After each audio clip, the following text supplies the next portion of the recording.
Hæ, mér datt nú bara í hug að gera hérna stutt vídeo og sýna ykkur hvernig ég set upp þessa græju sem ég nota til þess að taka þessi vídeo mín.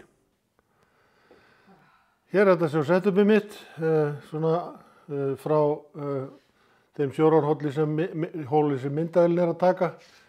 Myndavélin er hérna í miðjunni og tekur hérna inn í eldhúsið þar sem ég stend. Hér er sem sagt regnhlífarljós og reflektorar, eða svona reflektor sem ég keypti mér, sem er þessi kringlótti hérna, og svo bjó ég mig til bara annan reflektor til þess að dreifa ljósin aðeins betur úr kork.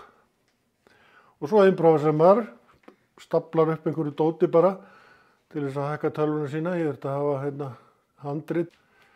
Síminn minn er settur hér og svo klippi ég þetta allt saman og ég sný hérna, ég er með síma minn á gimbal og ég sný honum við hérna, að þá er ég með hérna í vasanum svona upptökutæki sem er hérna, heitir Zoom og tekur upp hljóðið, og ég er með hérna lítinn mikrofón sem er tengdur við þessa græju. Síðan þegar ég er búinn að taka upp þá setjum ég þetta allt í tölvuna og klippi þetta allt saman.